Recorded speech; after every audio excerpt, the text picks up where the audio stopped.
This is Yashwant and you are watching interview questions related to technical, and today we will discuss about questions related to OSI model. OSI model is very important model and very important questions are created from OSI model. Today we will learn about OSI model and we will discuss questions related to OSI model. Then first of all, sorry थोड़ा सा network disturb हो गया था, कोई नहीं, आगे बढ़ते हम लोग।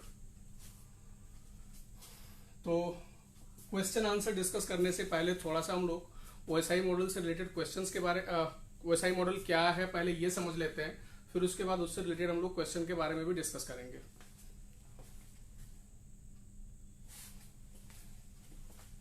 ओके, तो देखो ओएसआई जिसका पूरा नाम होता है ओपन सिस्टम इंटरकनेक्शन, ये कॉन्सेप्चुअल मॉडल है जिसको आईएसओ ने दिया हुआ है और इस कॉन्सेप्ट में ये समझाया गया है कि कैसे एक डिवाइस से दूसरे डिवाइस पर डेटा ट्रांसफर होता है, उसके डेटा ट्रांसफर होने का फ्लो क्या होता है, उस डेटा में क्या चेंजेस होते हैं। थोड़ा सा एक एग्जांपल के थ्रू हम लोग समझते हैं ऐसे कि ये एक कंप्यूटर है जो कि एक नेटवर्क में कनेक्टेड है। ये मान लो एक राउटर है, जिस राउटर से आपका ये स्विच कनेक्टेड है, स्विच से ये पूरा का पूरा एक नेटवर्क होगा और इधर भी एक नेटवर्क में आपका स्विच है और स्विच से जुड़े कुछ कंप्यूटर्स हैं। तो ये एक नेटवर्क है और इस नेटवर्क में कुछ अभी हम देख रहे हैं कि दो नेटवर्क है, कुछ कंप्यूटर्स इधर कनेक्टेड है, कुछ कंप्यूटर उधर कनेक्टेड है। सोचिए ये कंप्यूटर जो है, इस कंप्यूटर से कोई भी कम्युनिकेशन करना चाहता है, नेटवर्किंग का कुछ भी हो सकता है कि यहां पर हमने कोई वेबसाइट क्रिएट किया हो उसको एक्सेस करे, हो सकता है यहां पर हमने एफटीपी क्रिएट किया हो उसको ये एक्सेस कर रहा हो, या कोई भी सर्विस हो सकता है जो किसी एक कंप्यूटर पर क्रिएट किया गया है और दूसरे कंप्यूटर पर हम उसको एक्सेस कर रहे हैं। तो यहां से डेटा लेना है, ये कंप्यूटर डेटा लेगा यहां से, तो देखो यहां से रिक्वेस्ट जाएगा यहां पर, फिर यहां से उसका डेटा इधर आएगा। तो ये रिक्वेस्ट जाना, फिर उधर से रिप्लाई आना और उसके अलावा जो भी डेटा हमें चाहिए वो सारा डेटा यहां पर आकर के डिलीवर होना।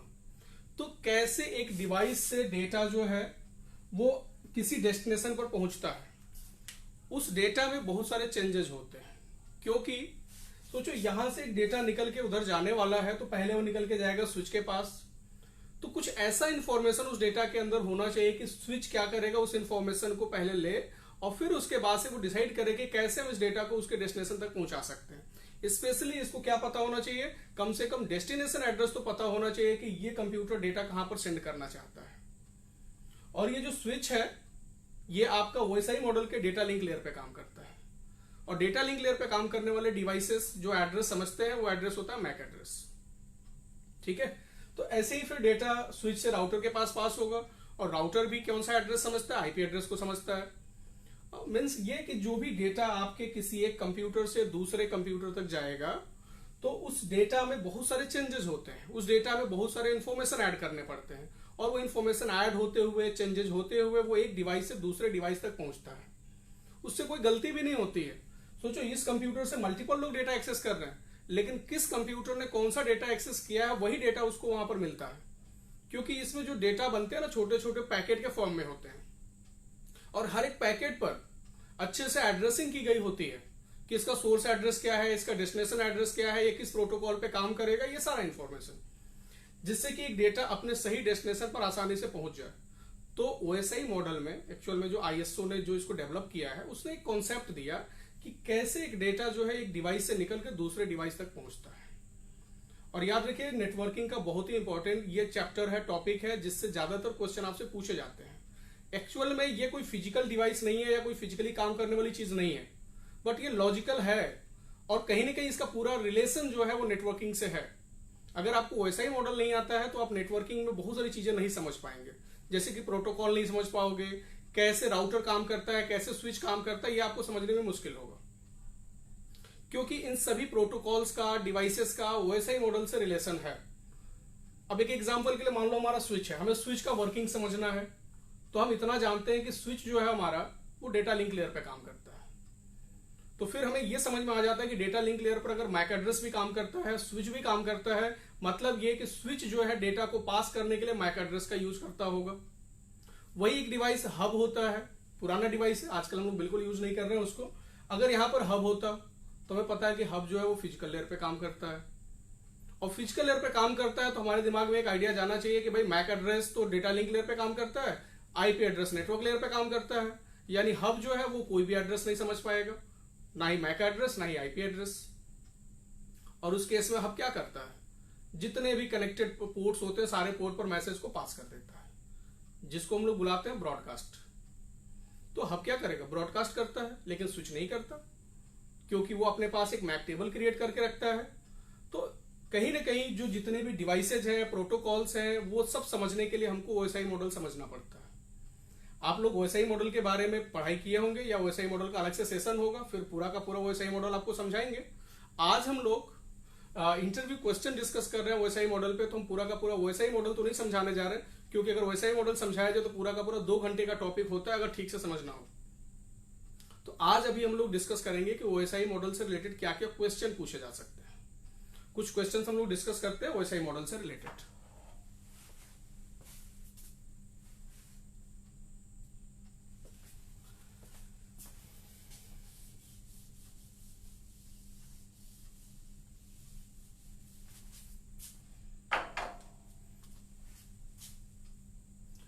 फर्स्ट क्वेश्चन इसमें जो बन सकता है, who developed OSI model. Question आपसे हो सकता है कि ओएसआई मॉडल किसने डेवलप किया, तो इसका आंसर क्या होगा, आईएसओ। ठीक है, आईएसओ एक ऑर्गेनाइजेशन है जो कहां पर है, यूएस में है, और ये ऑर्गेनाइजेशन जो है वो ज्यादातर जो भी कंपनियां हैं उनको क्या करता है, ये एक तरह से सर्टिफिकेशन देता है। जैसे जो जेटकिंग है, जेटकिंग को भी आईएसओ से सर्टिफिकेट मिला हुआ है कि वो एक इंस्टीट्यूट जो है वो चला सकता है। तो ऐसे इलेक्ट्रॉनिक फील्ड में, आईटी फील्ड में ये क्या करता है, उनको एक तरह से सर्टिफिकेशन देता है। और इसी आईएसओ ने जो है वो ओएसआई मॉडल का कॉन्सेप्ट भी दिया हुआ है। और नेक्स्ट क्वेश्चन आपसे ये हो सकता है, what is OSI model.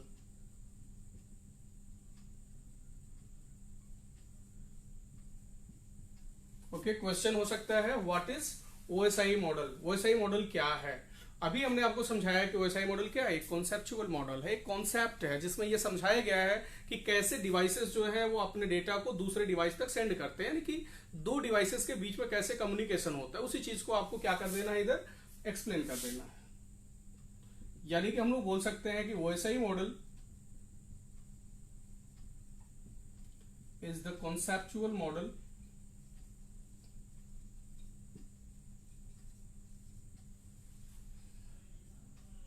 it states that how a device transfers data to another device.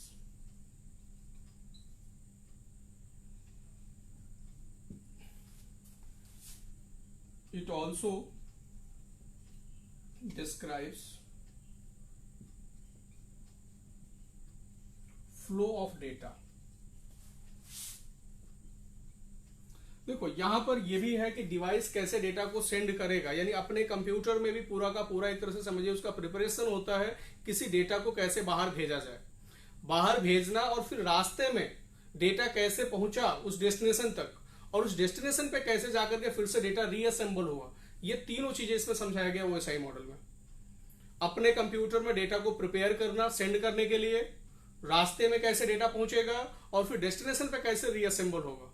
Means finally one device से अनदर डिवाइस पर डेटा कैसे सेंड होते हुए रिसीव हो रहा है, ये पूरा कॉन्सेप्ट आपको ओएसआई मॉडल में समझाया गया है। तो आप ये बोल सकते हो कि OSI model is the conceptual model, it states how a device transfers data to another device. ठीक है, it also describes flow of data, यानी कि डेटा कैसे फ्लो हो रहा है, कैसे नेटवर्क में वो डेटा आपका पहुंच रहा है, ये भी चीज आपको ओएसआई मॉडल में ही समझाया गया है।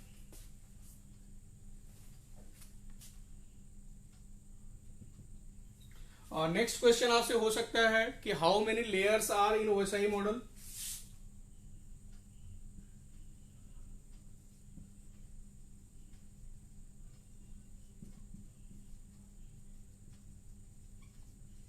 तो कितने लेयर होते हैं ओएसआई मॉडल में?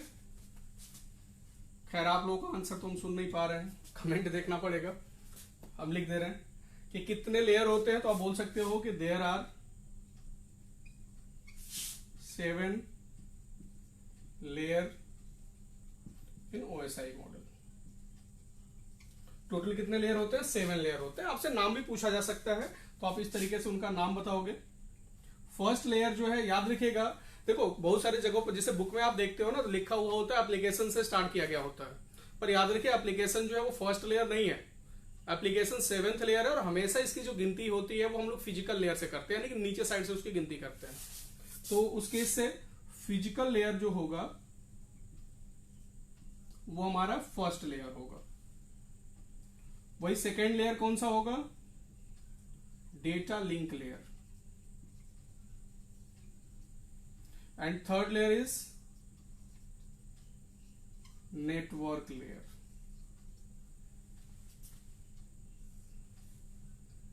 फोर्थ लेयर होगा transport layer. And fifth layer session layer. Sixth presentation layer. And seventh layer is application layer. Okay, question था how many layers are in OSI model? Then you can say there are 7 layers in OSI model. First physical layer, second data link layer, network layer, transport layer, session layer, presentation and application layer. These are 7 layer in OSI model. ठीक है, तो ऊपर से हम रब कर रहे हैं।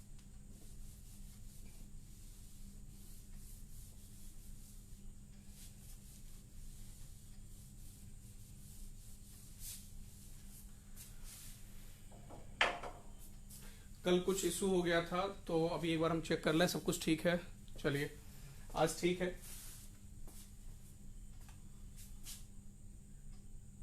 तो अभी हम लोग क्वेश्चन नंबर 4, अभी हमने समझा कि ओएसआई मॉडल में कितने लेयर होते हैं। अब आपसे देखो जितने भी प्रोटोकॉल्स हैं, जितने भी नेटवर्किंग डिवाइसेस हैं, उन सबको किसी न किसी लेयर पे रखा गया है।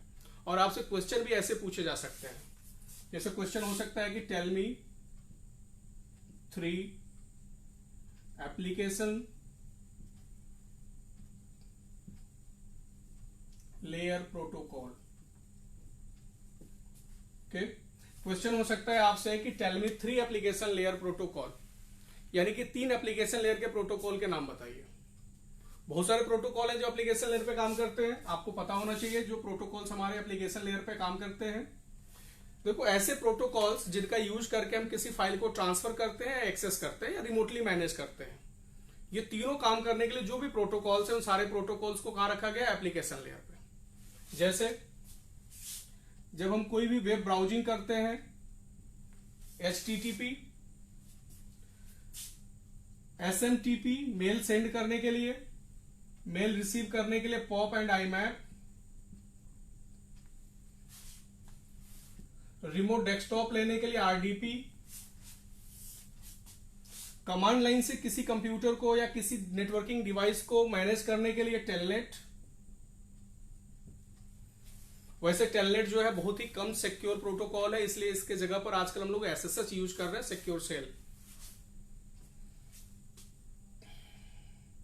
ठीक है, टेलनेट। और भी प्रोटोकॉल्स हैं जैसे DHCP, DNS और भी। क्वेश्चन में आपसे 3 ही पूछा गया था, लेकिन आपको नॉलेज के लिए और भी चीजें पता होनी चाहिए। हो सकता है आपसे पूछा जाए what is the use of POP या what is the use of DHCP, ये भी आपसे क्वेश्चन पूछे जा सकते हैं।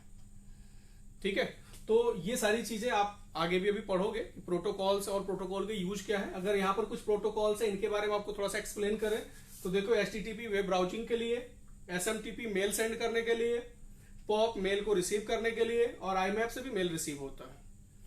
RDP रिमोट डेस्कटॉप लेने के लिए, मीन्स हम एक कंप्यूटर पे बैठे हुए हैं अभी और एक कोई दूसरा कंप्यूटर जो हमारे नेटवर्क में किसी और हो सकता है किसी केबिन में हो या किसी फ्लोर पर हो, और हम यहीं से बैठे बैठे उस कंप्यूटर में कोई भी चेंजेस करना चाह रहे हैं, तो ऐसा करने के लिए माइक्रोसॉफ्ट के ऑपरेटिंग सिस्टम में हमें आरडीपी यानी कि रिमोट डेस्कटॉप फीचर मिलता है, और हम लोग क्या कर सकते हैं, उसका डेस्कटॉप लेकर के यहीं बैठ करके उस पर काम कर सकते हैं।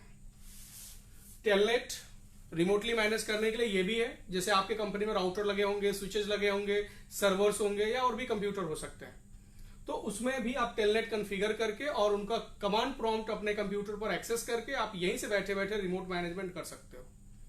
ठीक है, और एक चीज याद रखिएगा कि विंडोज 10 से टेलनेट, जो टेलनेट सर्वर का फीचर था वो हटा दिया गया है कम सिक्योर होने के वजह से। विंडोज 10 में टेलनेट क्लाइंट अवेलेबल है सिर्फ, यानी कि विंडोज 10 कंप्यूटर पे बैठ के आप किसी और का टेलनेट ले तो सकते हो बट अपना टेलनेट नहीं दे सकते हो, जबकि विंडोज 7 ऑपरेटिंग सिस्टम में ये फीचर था। डीएचसीपी, जब आपके नेटवर्क में मल्टीपल कंप्यूटर्स हो और फिर उनमें आपको नेटवर्क कॉन्फ़िगरेशन करना है, यानी कि आईपी एड्रेसिंग करनी है। आईपी एड्रेस देने के लिए आपको एक एक कंप्यूटर पे जाना पड़ेगा, बट उसका ऑप्शन क्या, आपके पास उसका सॉल्यूशन क्या है, आप एक डीएचसीपी सर्वर बना लो। वैसे डीएचसीपी का फीचर तो आजकल छोटे छोटे जो राउटर्स आते हैं, इंटरनेट राउटर जो आते हैं, उस राउटर में भी आपको डीएचसीपी का फीचर मिल जाता है। वाईफाई लगा होगा उसमें आपको डीएचसीपी का फीचर मिल जाएगा। आपको वहां रेंज डिफाइन करने की जरूरत है, और उस राउटर से या सर्वर से नेटवर्क में जितने भी कंप्यूटर कनेक्टेड है सबको ऑटोमेटिकली आईपी मिल जाएगा। मीन्स डीएचसीपी के बारे में आप क्या बोल सकते हो कि DHCP is the protocol which is used to provide IP address automatically to network devices. वो नेटवर्किंग डिवाइस चाहे कंप्यूटर हो सकता है, आपका फोन हो सकता है, प्रिंटर भी हो सकता है, जो भी नेटवर्क में काम करने वाले डिवाइसेज है सबको आईपी एड्रेस देता है वो। और कौन सी आईपी एड्रेस देगा, जो आपने डिफाइन किया हुआ है अपने सर्वर या राउटर में। Clear. DNS, domain naming system, name resolution के लिए जब आप किसी वेबसाइट को ओपन करते हो तो उस केस में आप वेबसाइट का नाम डालते हो। एक्चुअल में जो भी इंफॉर्मेशन एक्सेस होता है राउटर्स के उस पार, यानी कि आप तो राउटर के इनसाइड हो और आउटसाइड का नेटवर्क होता है, जैसे मान लो गूगल आपके कंपनी में या आपके घर तो नहीं होगा, आउटसाइड नेटवर्क है वो, और वहां से हमें गूगल को एक्सेस करना है। और आपको पता होना चाहिए कि राउटर जो है ना वो आईपी एड्रेस का यूज करता है किसी भी डेस्टिनेशन पे डेटा पास करने के लिए। तो उस राउटर को क्या देना पड़ेगा हमें, आईपी एड्रेस, और हम तो वेबसाइट का नाम डाल रहे हैं, तो इसलिए हम लोग यूज करते हैं डीएनएस। डीएनएस हमारे इंटरनेट सर्विस प्रोवाइडर भी अपने पास रखे होते हैं, हम अपना खुद का प्राइवेट डीएनएस भी बना सकते हैं। जब भी हम किसी वेबसाइट को सर्च करेंगे, जो हमारा डीएनएस सर्वर होगा सबसे पहले उस वेबसाइट का आईपी एड्रेस पता करेगा और वो आईपी एड्रेस हमारे कंप्यूटर को दे देगा। फिर उस आईपी एड्रेस से कम्युनिकेशन होगा उस वेबसाइट के साथ में। एग्जाम्पल के लिए हमने गूगल का नाम लिया अभी, तो गूगल को अगर हम एक्सेस करने जा रहे हैं तो नाम से हम जो डीएनएस काम कर रहा है जो ये बताएगा कि इस गूगल की आईपी क्या है। और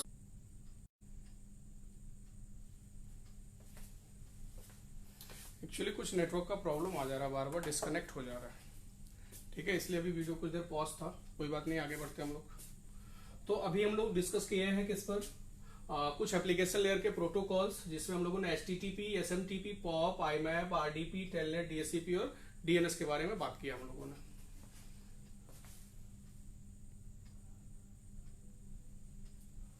ओके,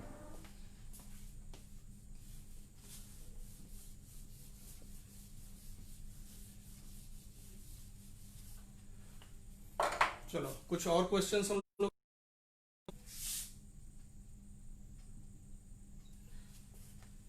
अब देखो, जितने लेयर से, हर एक लेयर से क्वेश्चन आपसे पूछे जा सकते हैं। जैसे अभी तो ये क्वेश्चन था एप्लीकेशन लेयर से रिलेटेड, आपसे क्वेश्चन पूछा जा सकता है कि tell me 3 network layer protocols.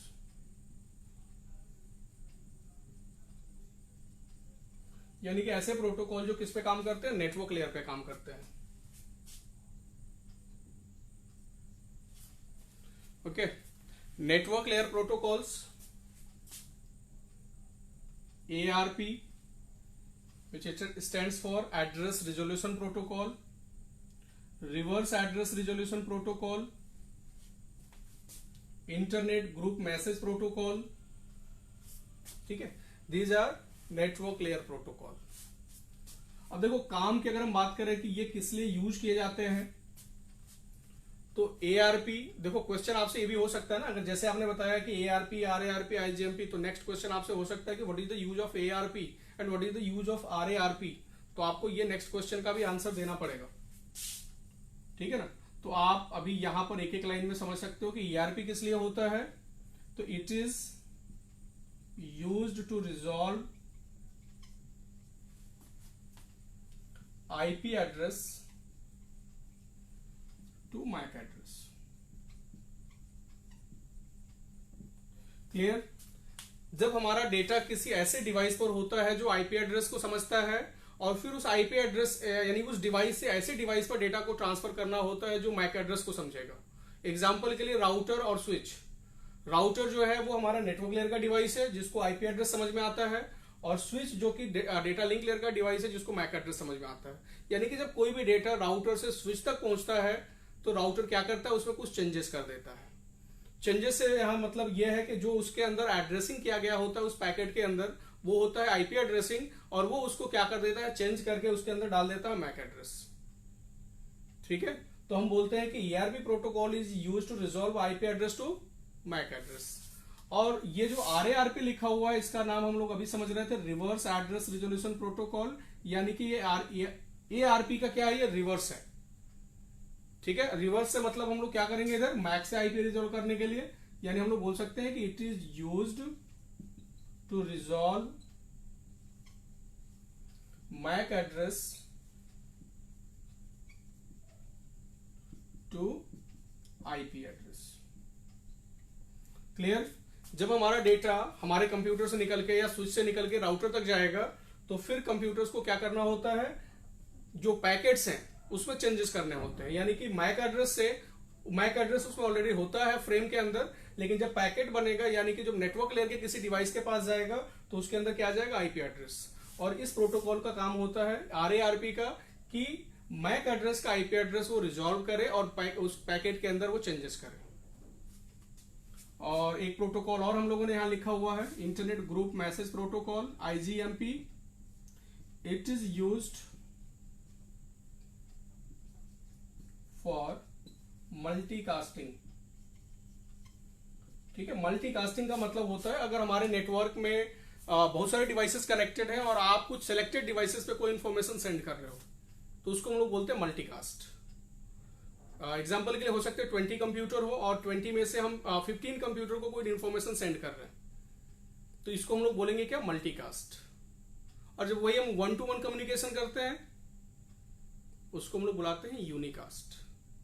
और अगर 1-to-all हो रहा हो यानी कि पूरे 20 कंप्यूटर के पास कोई इंफॉर्मेशन हमारे कंप्यूटर से सेंड हो रहा हो तो उसको हम लोग बुलाते हैं ब्रॉडकास्ट। ठीक है, तो 3 टाइप की ये कम्युनिकेशंस है जिनमें से एक कम्युनिकेशन जो आपका मल्टीकास्टिंग, और मल्टीकास्टिंग करने के लिए जो प्रोटोकॉल यूज होता है its name is IGMP, internet group message protocol. ठीक है, तो these are network layer protocols, ARP, RARP and IGMP. आप स्क्रीनशॉट ले सकते हो इसका, फिर हम लोग नेक्स्ट क्वेश्चन पे डिस्कस करने जा रहे हैं।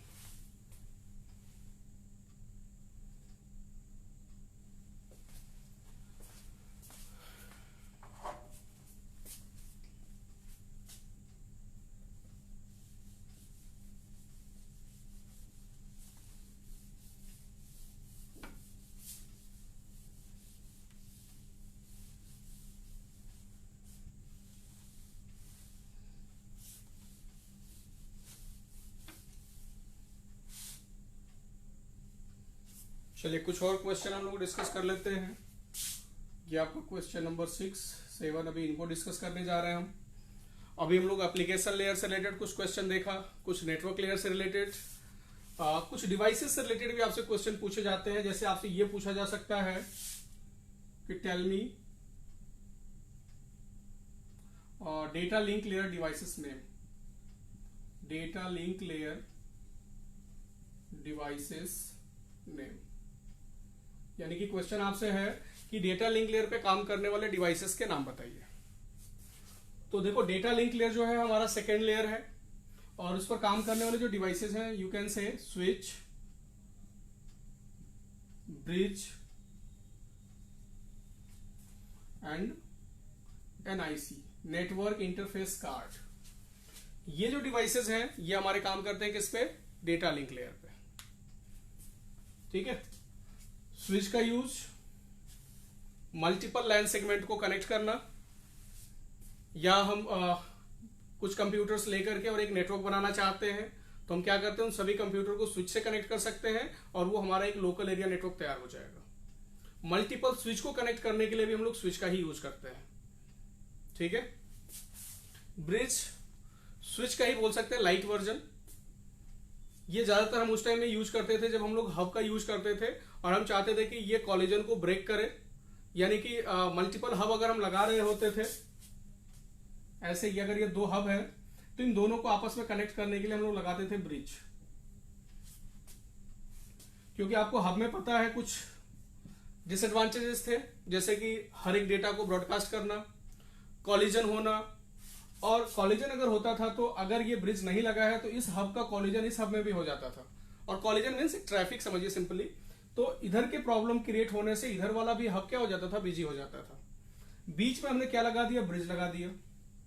अब ये क्या करेगा, इधर के कॉलिजन को इधर और इधर के कॉलिजन को इधर डिवाइड कर दिया इसने, जिससे कि अगर इस नेटवर्क में कोई भी इंटरफेरेंस हो रहा है, कोई भी कॉलिजन हो रहा है, तो इधर कोई भी इंटरफेयर नहीं होगा, इधर बिल्कुल वो ठीक से चलता रहेगा। किसके वजह से, ब्रिज के वजह से। तो अभी अपने पास ब्रिज जैसा ही और इससे ज्यादा पोर्ट वाला, इससे ज्यादा दिमाग वाला डिवाइस अपने पास अवेलेबल है, जिसका नाम क्या है, स्विच। तो हम लोग यूज करते हैं क्या, स्विच को यूज करते हैं आजकल। और NIC means network interface card, means जो आपका लैन कार्ड होता है, ये काम करता है आपका किस पे, डेटा लिंक लेयर पे। नेक्स्ट क्वेश्चन आपसे हो सकता है, फिजिकल लेयर डिवाइसेस नेम, यानी कि जो अभी हम लोग 7 लेयर पढ़ रहे थे, उस 7 लेयर में अभी हम लोगों ने एप्लीकेशन लेयर के प्रोटोकॉल्स, नेटवर्क लेयर के प्रोटोकॉल्स, डेटा लिंक लेयर के डिवाइस और फिजिकल लेयर के डिवाइस की बात कर रहे हैं हम लोग। तो फिजिकल लेयर पे काम करने वाले जो डिवाइसेस हैं, जिनमें आपका हब, ये भी एक नेटवर्किंग डिवाइस है, अभी थोड़ी देर पहले इसके बारे में डिस्कस किया हम लोगों ने। रिपीटर, ये सिग्नल को एम्पलीफाई करने के लिए, अगर किसी केबल से हम लंबे दूर तक किसी भी डेटा को ले जा रहे हैं तो हर एक केबल का क्या होता है, एक सेगमेंट लेंथ होता है कि कितने दूर तक वो सिग्नल को बिना वीक हुए ले जा सकता है। तो अगर हमें लंबे दूर तक ले जाना होता है तो हम बीच में लगाते हैं रिपीटर, जो सिग्नल को क्या कर देता है, एम्पलीफाई कर देता है और फिर कुछ दूर और तक हम डेटा को ले जा सकते हैं। तो हब, रिपीटर, ये जो दोनों डिवाइस है, ये आपके काम करते हैं किस पर, फिजिकल लेयर पे। और भी जैसे मीडिया कन्वर्टर्स भी आते हैं,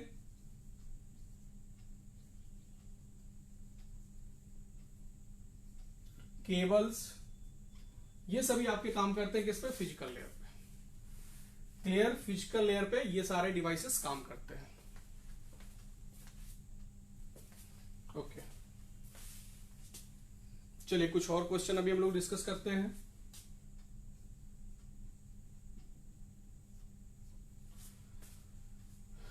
तो डेटा लिंक लेयर भी हम लोगों ने डिस्कस कर लिया, फिजिकल लेयर भी डिस्कस कर लिया, फिर आगे और भी बहुत सारे क्वेश्चन हो सकते हैं। What is the PDU at network layer. अब देखिए, आपको ये बताने के लिए कि नेटवर्क लेयर पे PDU क्या होता है, आपको ये पता होना चाहिए कि PDU क्या है एक्चुअल में। तो PDU से मतलब है यहाँ पर प्रोटोकॉल डेटा यूनिट, और अभी हमने स्टार्टिंग में आपको समझाया कि OSI मॉडल में ये पूरा कॉन्सेप्ट समझाया गया है कि कैसे एक डेटा के अंदर चेंजेस करते हुए उस इंफॉर्मेशन को, उस डेटा को एक डिवाइस से दूसरे डिवाइस तक ले जाते हैं। तो इसमें जो 7 लेयर्स हैं आपके, application, presentation, session, transport, network, data link layer and physical layer, ये 7 लेयर जो अभी हम लोगों ने डिस्कस किया है कि ये 7 लेयर कौन कौन से हैं। तो हर एक लेयर पर क्या होता है, उस डेटा के अंदर कोई ना कोई चेंजेस होते हैं। एक्चुअल में डेटा फ्लो का जो ऑर्डर है वो इस तरीके से है, एप्लीकेशन से लेकर फिजिकल तक। ठीक है, तो इसमें आपको हर एक लेयर पर क्या होता है, कोई ना कोई चेंजेस होता है। जैसे अगर हम बात करें एप्लीकेशन लेयर पर, तो डेटा आपका एक्चुअल में डेटा ही होता है, उसमें ज्यादा कोई चेंजेस नहीं हुआ, हेडर बस ऐड हो गया, यहां तक डेटा आपका डेटा ही होता है। ये डेटा होने का मतलब क्या आप समझ रहे हो, यानी कि जो हमारा एक्चुअल डेटा है जिसको हम कहीं पर पास करने वाले हैं, अपने कंप्यूटर से बाहर सेंड करने वाले हैं, तो ये हर एक लेयर क्या करते हैं, उस डेटा में कोई ना कोई चेंजेस करते हैं, जिसको हम लोग क्या बुलाते हैं, PDU। तो ये जो आपका मान के चलो कि जो सेशन लेयर तक है आपका डेटा जो है वो डेटा ही रहेगा, लेकिन जैसे वो ट्रांसपोर्ट लेयर पे जाता है डेटा में बहुत सारे चेंजेस होते हैं और उस डेटा को हम लोग क्या बुलाते हैं, फिर सेगमेंट बुलाते हैं। यानी कि ट्रांसपोर्ट लेयर पर डेटा किस में होता है, सेगमेंट में होता है।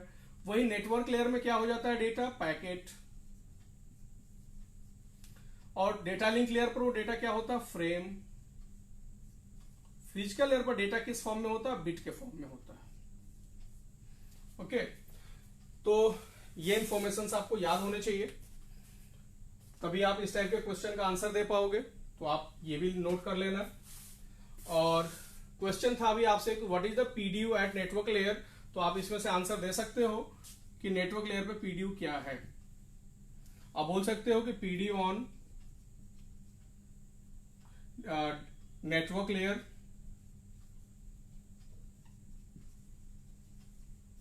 Is packet.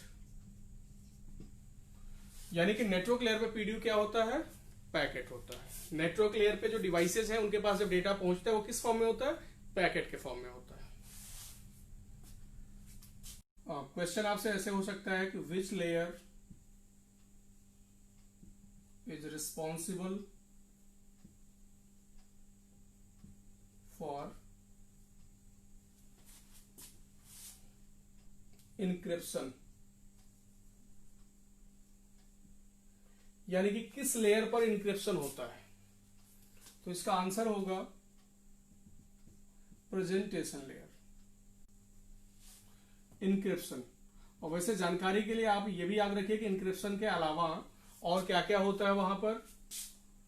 तो यहां पर कंप्रेशन भी होता है, यानी डेटा सेंड होने से पहले यहां क्या होता है, पहले कंप्रेस होता है और इनक्रिप्ट होता है, जो है वो दूसरे डिवाइस पे सेंड होता है। तो क्वेश्चन ये भी हो सकता है कंप्रेशन, इनक्रिप्शन है, आंसर होगा प्रेजेंटेशन लेयर।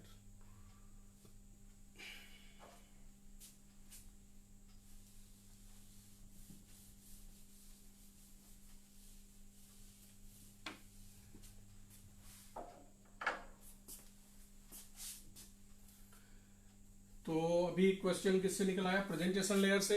ऐसे ही कुछ क्वेश्चंस हम लोग और दूसरे लेयर से भी डिस्कस करें। क्वेश्चन नंबर तो भूल गए, पता नहीं कितना था, हो सकता है ये 8 था या 9। ठीक है, क्वेश्चन आपसे हो सकता था कि tell me transport layer protocols name, यानी कि ट्रांसपोर्ट लेयर पे काम करने वाले प्रोटोकॉल कौन कौन से हैं। ठीक है,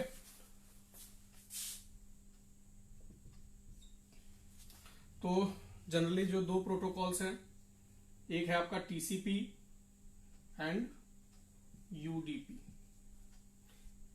ये प्रोटोकॉल काम करते हैं किस पे, ट्रांसपोर्ट लेयर पे। और इनकी रिस्पॉन्सिबिलिटी क्या होती है, अगला क्वेश्चन ये भी हो सकता है कि what is the responsibility of TCP. तो टीसीपी और यूडीपी दोनों का काम होता है डेटा को डिलीवर करना उसके डेस्टिनेशन पे। जैसा कि नाम ही इसका क्या, ट्रांसपोर्ट लेयर। और आपको सिंपली पता है कि ट्रांसपोर्ट लेयर का मतलब क्या है, यानी ट्रांसपोर्ट का मतलब क्या होता है। किसी भी ट्रांसपोर्ट से क्या होता है, सामान एक जगह से दूसरी जगह पहुंचाया जाता है। और हम दो डिवाइसेस के बीच में क्या कर रहे थे, एक डेटा को दूसरे डिवाइस तक पहुंचा रहे थे। तो एक्चुअल में उस डेटा को जो पहुंचाता है उस प्रोटोकॉल को ही हम लोग टीसीपी या यूडीपी बुलाते हैं। ठीक है, मेन काम जो बोल सकते हैं हम वो आपका टीसीपी और यूडीपी का डेटा को वहां तक पहुंचाना। और इनका हेल्प करता है कौन, आईपी। इस टाइम जो एड्रेसिंग के लिए हम लोग प्रोटोकॉल यूज करते हैं, जिससे कि सभी कंप्यूटर्स का, डिवाइसेस का आइडेंटिफिकेशन होता है, एक डिवाइस दूसरे डिवाइस को पहचानते हैं, उस प्रोटोकॉल को हम लोग बुलाते हैं आईपी।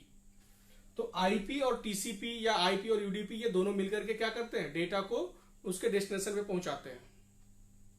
तो इसीलिए जो आईईटीएफ ने और IEEE ने जो एक स्टैंडर्ड दिया, जैसे ओएसआई मॉडल तो आईएसओ ने दिया हुआ है, तो IEEE ने जो स्टैंडर्ड दिया उसका नाम रख दिया गया था टीसीपी आईपी मॉडल। एक्चुअली पूरे ओएसआई मॉडल में ये जो दो प्रोटोकॉल है ना, टीसीपी और आईपी, ये काफी इंपॉर्टेंट प्रोटोकॉल है। और ये प्रोटोकॉल ही एक्चुअल में डेटा को आपके डेस्टिनेशन तक पहुंचाते हैं। बाकी जितने भी लेयर्स हैं वो आपका हेल्प कर रहे हैं उस डेटा को पहुंचाने में। कोई फ्रेमिंग कर रहा है, कोई पैकेट बना रहा है, कोई उसको एनक्रिप्शन कर रहा है, कोई एरर को चेक कर रहा है, बट डेटा को एक्चुअल में डेस्टिनेशन तक पहुंचाने की जो जिम्मेदारी है वो ट्रांसपोर्ट लेयर की है। तो ये जो दो प्रोटोकॉल है वो ज्यादा इंपॉर्टेंट समझ करके फिर इस लेयर का नाम टीसीपी आईपी मॉडल भी रख दिया गया।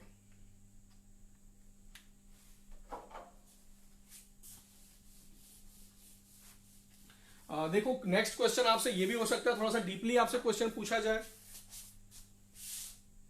इसके बाद what is difference between TCP and UDP. TCP और यूडीपी में अंतर क्या है? ठीक है, ये एक जनरल क्वेश्चन है जो ज्यादातर पूछे भी जाते हैं आपसे, तो हम लोग ऐसे समझ लेते हैं। टीसीपी एंड यूडीपी में अंतर, स्क्रीन दिख रहा है आप लोगों को? हाँ ठीक है, विजिबल है। ठीक है, तो टीसीपी यूडीपी, टीसीपी के बारे में आप बताओगे कि it is connection oriented protocol, it is connectionless protocol. अब देखो ये थोड़ा सा आपको समझना पड़ेगा कि what does mean by connection oriented and connectionless, इन दोनों का मतलब क्या है। तो देखो कोई भी ट्रांसमिशन या आप भी कोई सामान किसी के पास भेज रहे हो या आपको एक जगह से दूसरी जगह जाना है, तो दो टाइप के लोग होते हैं। एक पहले क्या करते हैं, रास्ते को पता कर लिए कि ये वहां तक जाने के कितने रास्ते हैं और कौन सा रास्ता हमारे लिए सही है। ठीक है, वहां पहुंच करके वहां से इंफॉर्म भी कर रहे हो कि हम वहां पर पहुंच गए हैं। और एक दूसरे टाइप का आदमी क्या हो सकता है कि बिना सोचे समझे तुरंत क्या किया, उसने घर से निकला दौड़ते हुए, जो भी उसको रास्ता दिखाई दिया उस रास्ते से वो अपने डेस्टिनेशन पर जाने की कोशिश कर रहा है। अब देखो डिपेंड करता है किस पर, ट्रैफिक पे। अगर रास्ते में ट्रैफिक होगा तो ये जो सेकंड नंबर का आदमी था जो दौड़ते हुए जा रहा था वो जल्दी पहुंच सकता है। और अगर रास्ते में ट्रैफिक हुआ, रास्ता उसने चेक नहीं किया था, तो क्या होगा, फिर वो रास्ते में फंसा रह सकता है और उसका टाइम भी वेस्ट होगा बहुत ज्यादा। तो टीसीपी जो है पहले कनेक्शन को बना लेता है डेटा सेंड करने से पहले, जिससे हम ये बोलते हैं कि टीसीपी जो है वो हमारा एक रिलायबल प्रोटोकॉल है। रिलायबल से मतलब यहां पर यह है कि ये डेटा को हमारे डिलीवर करेगा ही करेगा, क्योंकि ये कनेक्शन को चेक करने के बाद, कनेक्शन क्रिएट करने के बाद डेटा को ट्रांसफर करना स्टार्ट करता है। जबकि यूडीपी जो है वो रिलायबल नहीं है। हाँ फास्ट तो है जरूर, ये भी आपको ध्यान रखना होगा। आप इसकी बुराई करते करते ये नहीं बोल देना कि यूडीपी जो है वो बहुत स्लो काम करता है। फास्ट यूडीपी है टीसीपी से। और अभी हमने आपको बताया रीजन, इनको पहले कनेक्शन क्रिएट करना है, रास्ते चेक करना है, इनको नहीं करना है। अगर ट्रैफिक रहा तो इनको लेट होगा, ट्रैफिक नहीं है तो ये जल्दी जाएगा। अब ट्रैफिक का मतलब सिर्फ रोड पे ट्रैफिक नहीं होता, नेटवर्क में भी ट्रैफिक होते हैं। नेटवर्क में भी एक ही डिवाइस को मल्टीपल लोग एक्सेस कर रहे होते हैं तो नेटवर्क बिजी होता है। तो हम बोल सकते हैं स्पीड के मामले में स्लोअर देन यूडीपी, और इसमें हम लोग बोल सकते हैं कि फास्टर देन टीसीपी। यानी कि टीसीपी का स्पीड जो है वो यूडीपी से कम है। बट रिलायबिलिटी की बात करें हम तो रिलायबल है टीसीपी, और ये कनेक्शन को क्रिएट करने के बाद डेटा ट्रांसमिट करता है। ओके, तो ये टीसीपी और यूडीपी में अभी हम लोगों ने डिफरेंस समझा। What is difference between TCP and UDP? Then you can say कि TCP is a connection oriented protocol, but UDP is connectionless protocol. TCP is very reliable because it gives feedback, or you can say acknowledgement when received data, and UDP is not reliable because it does not give any type of acknowledgement, and TCP is slower than UDP, and you can say UDP is faster than TCP. तो ये आपके answer होते हैं कि आप TCP और UDP में क्या अंतर बताओगे। ओके, तो हम इसको रब कर रहे हैं, फिर और कुछ क्वेश्चन हम लोग डिस्कस कर लें। क्योंकि देखो ओएसआई मॉडल से ना बहुत सारे क्वेश्चन बनते हैं। अभी हम लोग जितना भी पढ़ेंगे इतने देर में वो कम होगा, क्योंकि ओएसआई मॉडल अपने आप एक बहुत बड़ा कॉन्सेप्ट है और पूरा का पूरा नेटवर्किंग कहीं ना कहीं ओएसआई मॉडल से रिलेटेड है, ये समझिए। हर एक चीज जो नेटवर्किंग में हम करते हैं उसका रिलेशन ओएसआई मॉडल से है, ठीक है ना। तो ओएसआई मॉडल से बहुत सारे क्वेश्चन बनते हैं, जितना क्वेश्चन अभी हम लोग डिस्कस कर पाएंगे देखते हैं।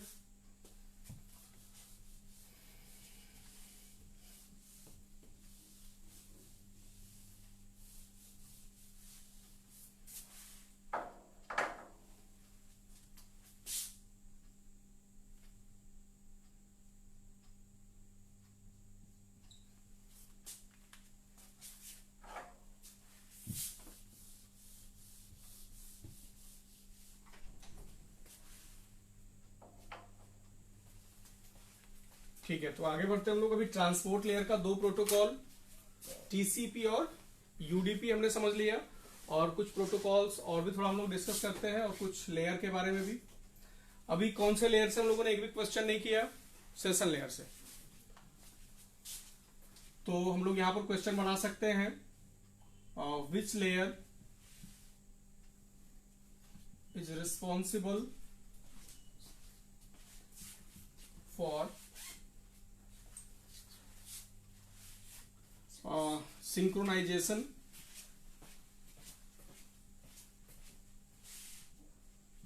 सिंक्रोनाइजेशन के लिए कौन सा लेयर रिस्पॉन्सिबल है? और भी काम है सेशन लेयर के, सिंक्रोनाइजेशन है, इसके अलावा आपका डायलॉग कंट्रोल है, यानी कि जो दो डिवाइसेस के बीच में जो कम्युनिकेशन हो रहा है उस कम्युनिकेशन को बनाए रखना, और अगर डिस्कनेक्ट हो जाए तो दोबारा उसको रिकनेक्ट करना, ठीक है। ये रिस्पॉन्सिबिलिटी होती है सेशन लेयर की। तो आंसर तो भी सबको पता चली गया इसका क्या है। Which layer is responsible for synchronization? Answer will be session layer. Clear है? सिंक्रोनाइज का मतलब आप अपने फोन में भी देखो सिंक्रोनाइजेशन करते हो। अभी जैसे जीमेल में आप जीमेल कॉन्फ़िगर किए अपने फोन में, और जो भी नए मेल हैं अगर आपको चेक करना है तो आप क्या करते हो, एक बार उसको पुल करते हो ऐसे, तो वो एक्चुअल में क्या होता है, आपके जीमेल के सर्वर से ना वो सिंक्रोनाइज होता है कि जो भी नए अपडेट्स आए हों आपके मेल सर्वर पे, वो सारे अपडेट्स क्या हो जाए, आपके मोबाइल में डाउनलोड हो जाए, यानी कि जो मेल आया हुआ है जीमेल सर्वर पर वो आपके मोबाइल में भी डाउनलोड हो जाए। एक्चुअल में सिंक्रोनाइजेशन का मतलब है कि दो डिवाइसेस एक दूसरे को अपने बारे में अपडेट करते हैं, इसके पास क्या इंफॉर्मेशन है, उसके पास क्या इंफॉर्मेशन है। तो यहां जब नेटवर्क में डेटा ट्रांसमिशन हो रहा होता है तो यहां पर अपडेट से क्या मतलब है भाई, जब एक डिवाइस से दूसरे डिवाइस में डेटा ट्रांसमिट हो रहा है तो दोनों डिवाइस को यह पता होना चाहिए कि यहां से कितना साइज का डेटा जा रहा है, कितने डेटा जा रहे हैं, डेटा पैकेट्स कितने जा रहे हैं, कितने डेटा यहां पर रिसीव हो चुके हैं और कितने डेटा अभी भी पेंडिंग है रास्ते में।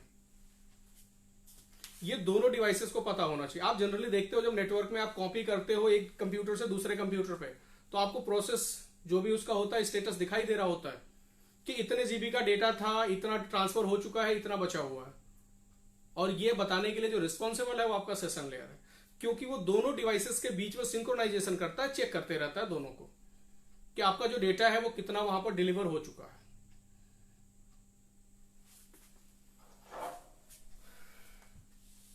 तो क्वेश्चन क्या था, सिंक्रोनाइजेशन के लिए रिस्पॉन्सिबल कौन सा लेयर है? तो इसका आंसर था आपका सेशन लेयर।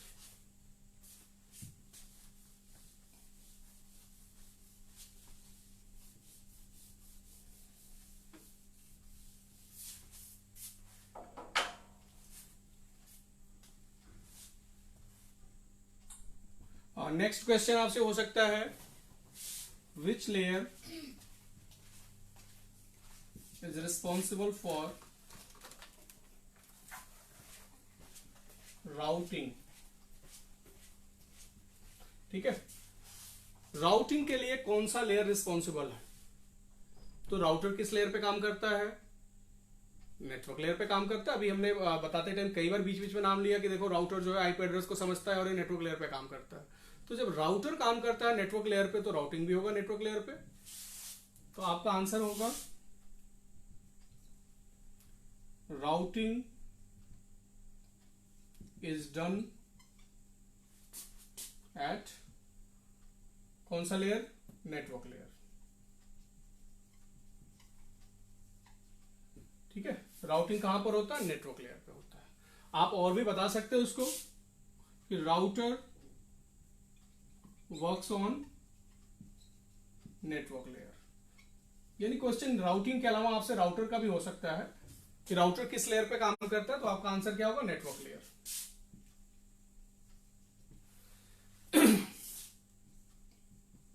जब राउटिंग की बात आएगी तो हो सकता है आपसे पूछा जाए कि how many types of routing,